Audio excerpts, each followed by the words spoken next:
Programa Livre Ceará.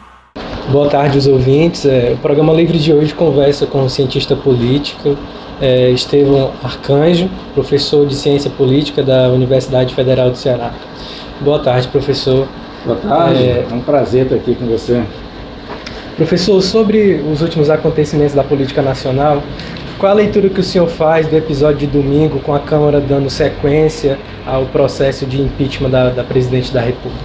Bom, primeiro, talvez fosse bom a gente lembrar que está todo mundo meio assustado com o espetáculo que houve domingo com as votações, né? Muita gente se assustou com a qualidade dos votos.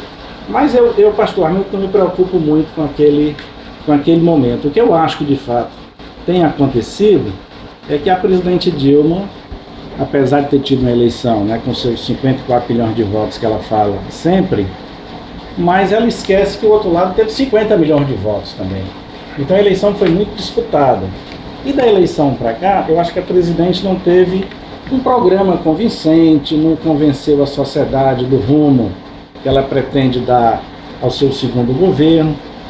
Ela, ao mesmo tempo que apontava que ia continuar as políticas chamadas desenvolvimentistas do primeiro governo, ao mesmo tempo ela trouxe, primeiro convidou o presidente do Bradesco, né, o senhor Trabuco, depois trouxe o Joaquim Levy para fazer um ajuste de ordem mais liberal.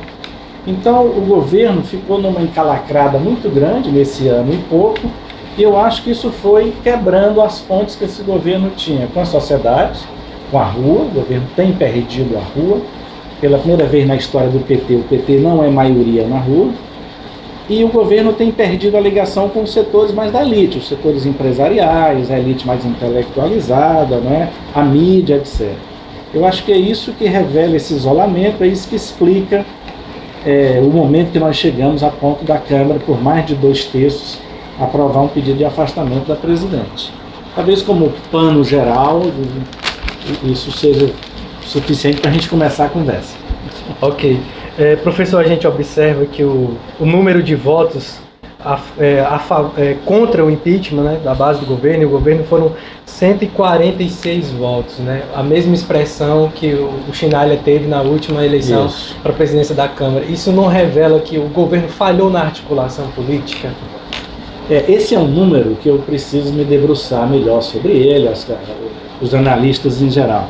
Mas é muito interessante você examinar que os votos pro impeachment são os mesmos votos que o Eduardo Cunha somou, né, junto com a oposição. Os votos do Eduardo Cunha mais os votos da oposição, dados em janeiro de 2015, é a mesma quantidade hoje dos votos que apontaram pelo impeachment.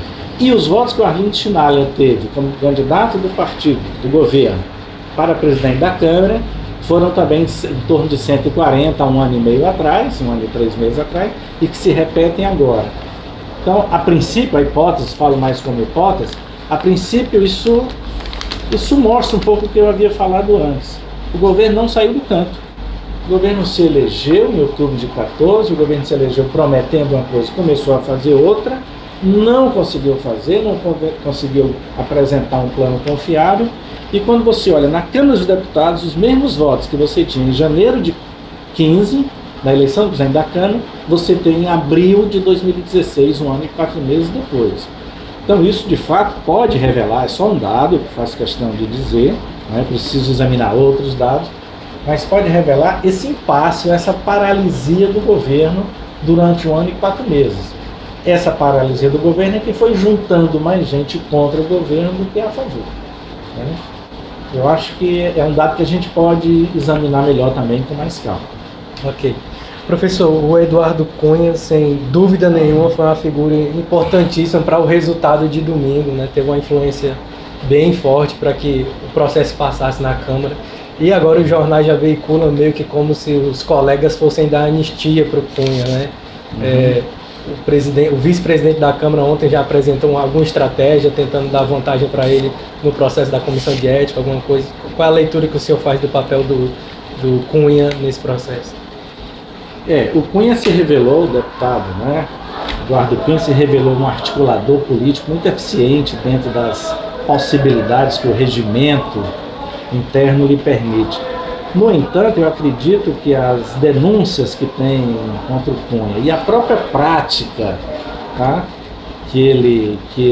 com que ele age dentro do parlamento, acho muito difícil que o deputado se mantenha na presidência do poder da Câmara dos Deputados. Por vários motivos. Primeiro, que eu acho que no momento, em assumindo a presidência, mesmo que interinamente, o senhor Michel Temer, fica muito difícil ele governar ou apresentar um plano, ele ganhar a confiança da sociedade se o seu substituto imediato é o Eduardo Cunha. E segundo mesmo, eu acho que está chegando um momento, o tempo está se afunilando para o Eduardo Cunha, não há mais tempo para ele. A denúncia já está no Supremo há muito tempo, a comissão de ética está afunilando os trabalhos, então ele precisa arranjar uma solução. Tá? É possível que ele não seja cassado, acho perfeitamente possível. Dentro do cenário da Câmara dos Deputados, quando se viu domingo, é possível que ele seja punido sem a cassação. Agora, continuar, né? Não estou defendendo isso, eu quero dizer aqui aos ouvintes, mas acho possível, dentro do que se viu na Câmara dos Deputados, é possível. Agora, ele continuar na presidência, eu acho que ele não ultrapassa esse semestre na presidência da Câmara dos Deputados. Inclusive porque deslegitima muito o processo de afastamento, né, da presidente que está em curso agora no Senado. Ok. Professor, e essa proposta que tem ganhado voz cada vez mais de nós termos eleições diretas já em outubro, né? Era uma proposta que a Marina já vem defendendo faz bastante tempo, a senadora Marina Silva, e parece que alguns senadores independentes agora também já estão comprando essa ideia, né? Até o Paulo Paim, eu li em algum lugar, acho que foi na Folha, que também adere a essa imagem, essa proposta, aliás. O senhor acha que isso é viável com tão pouco tempo e com figuras do PT também aderirem nessa ideia? O PT já está abandonando a Dilma antes do processo finalizar?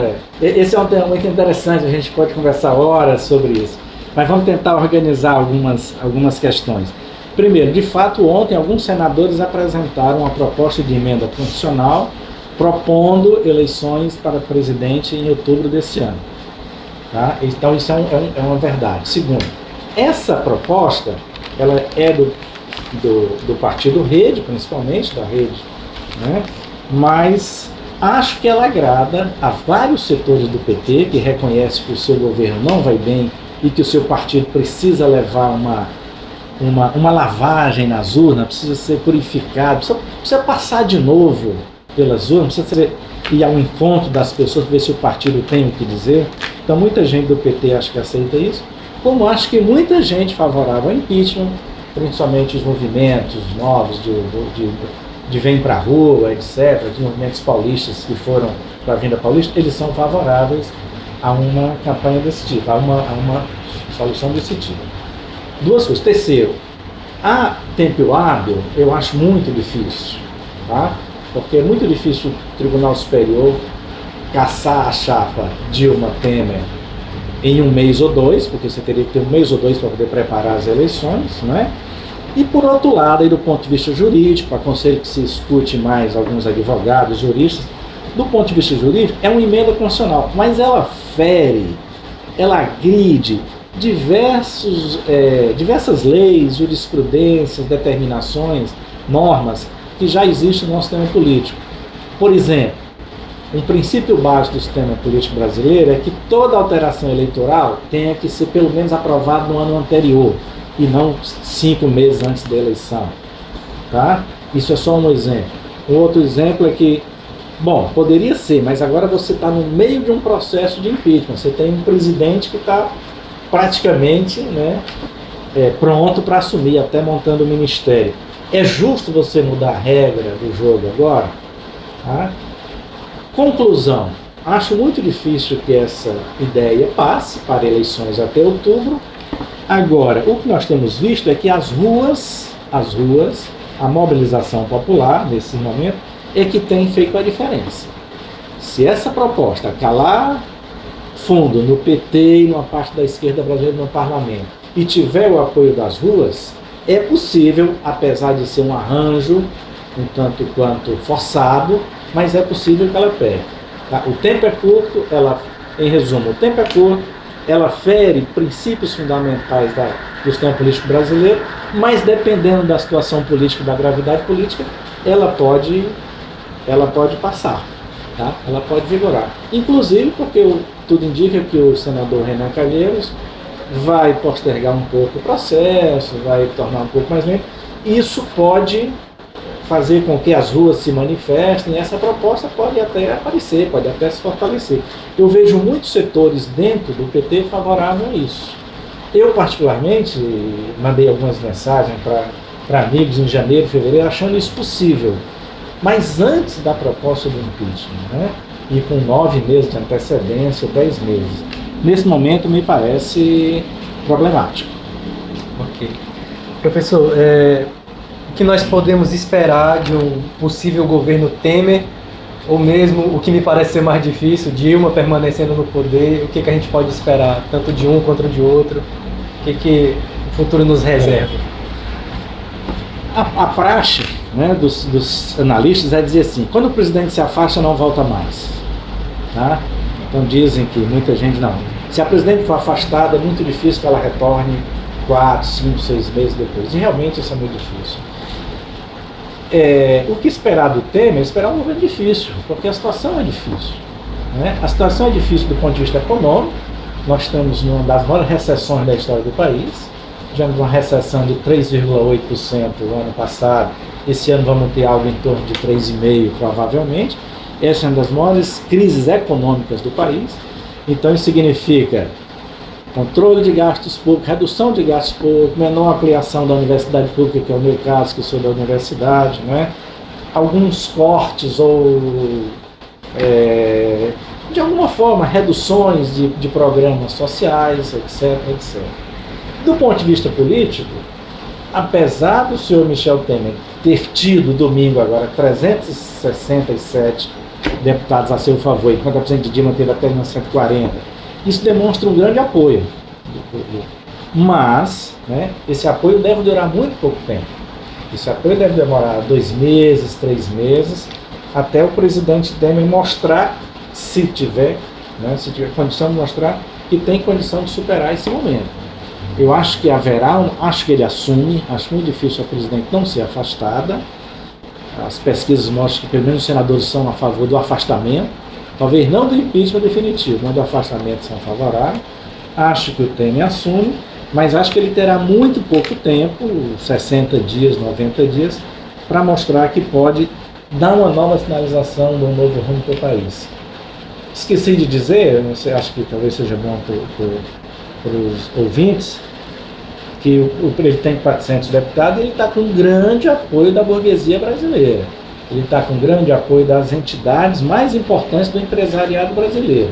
A Federação das Indústrias de São Paulo, a Confederação da Agricultura, a Confederação Nacional da Indústria, boa parte da rua, né? Hoje ele vai ter um apoio da rua em São Paulo, no Ceará, em vários lugares. Tá? Então ele tem alguma condição. Mas, repito, eu acho que o tempo é curto. Ele vai entrar, certamente, com medidas de impactos, com propostas de intervenções rápidas, radicais, para poder adquirir a confiança da sociedade. Ok. Para encerrar, professor, o PT está sendo muito sangrado com essa crise toda, né? O PT sai muito enfraquecido disso tudo para 2018, pleitear a presidência da República mais uma vez, ou quem sabe já em outubro, né? Mesmo com toda a discussão que você faz sobre. Acho que o PT precisa voltar às urnas, precisa ser testado, porque acho que o PT relaxou, né, nos diversos sinais, nos diversos eventos que teve ao longo da sua história. Eu escuto algumas lideranças do PT falarem desde o mensalão, 2005, 2006, que é preciso refundar o partido. Né? Há uma grande linha que, inclusive, está falando isso de novo agora. É preciso refundar o partido. Infelizmente, eu acho que o PT fez bons governos, os 2 governos do Lula foram bons governos, mas o PT se associou muito a uma velha elite, a uma velha oligarquia brasileira e foi muito pouco ousado politicamente. O PT não melhorou a nossa democracia, o PT não fez uma reforma política, o PT não ampliou laços de participação da sociedade. Tá? E o PT perdeu a classe média, perdeu boa parte da classe média. A classe média às vezes está à direita, às vezes está à esquerda. A classe média ajudou a eleger o PT em 2002 principalmente, mas também em 2006 com o Lula. Mas hoje essa classe média ela está, digamos, decepcionada, né, revoltada, muitas vezes até levando a certos exageros de achar que o PT digamos assim, o PT dirigiu o maior evento de corrupção da história do mundo, da humanidade. Isso é um exagero, sem dúvida, né? Mas o PT, que prometia ética, que prometia seriedade na coisa pública, prometia mais democracia, o PT precisa se reinventar. Alguns dizem que o PT vai desaparecer. Não, não vai desaparecer. O PT é um partido importantíssimo na história brasileira. Agora ele vai ter que ser purgado, ele vai ter que ser curado, ele vai sofrer uma grande intervenção do eleitor, do seu apoiador, dos trabalhadores, do campo, da cidade e tal, para poder o PT voltar ou se redefinir como uma esquerda confiável. No momento, a gente corre o grande risco de achar que a esquerda... Acho que nós temos dois riscos, me permita me estender um pouco. Nós temos dois riscos, de achar que a esquerda é sempre corrupta, que não tem uma esquerda que possa avançar, né, na política social, mas também no aprofundamento da democracia brasileira. Mas o que eu acho que foi pior nos últimos governos do PT, nos últimos anos, foi um certo comodismo em dizer assim, não se faz política se não for desse jeito. Não, é possível, tem alternativas, tem outra política, você pode tratar o Estado de forma mais republicana, de forma mais séria, você pode combater mais a corrupção. É difícil acabar, mas você pode combater a corrupção de outras formas, tá? Você pode, portanto, chamar a sociedade para essa causa. E o PT passou uma imagem para essa geração dos garotos e tal, comodista. Parece que não há alternativa para a política brasileira só convivendo com essas oligarquias, com esses, como a gente gosta de dizer assim, com essas pessoas ou com esses grupos que vivem se beneficiando do setor do Estado, ou do dinheiro do Estado. Não, é possível fazer diferente. Os movimentos de Porto Alegre que diziam um mundo novo é possível, um mundo diferente é possível uma política diferente. É isso que o PT tem que mostrar e que a gente tem que convencer essa sociedade, da juventude, principalmente que eu sou professor, de que é possível fazer uma política em termos mais democráticos, em termos mais republicanos, em termos que avancem, façam dar mais substância à democracia brasileira. Ok. O programa Livre de hoje conversou com o professor Estevão Arcanjo, fazendo análise sobre o quadro da política nacional. Um abraço aos ouvintes, uma boa tarde. Obrigado, professor Estevão. Muito obrigado, foi um prazer.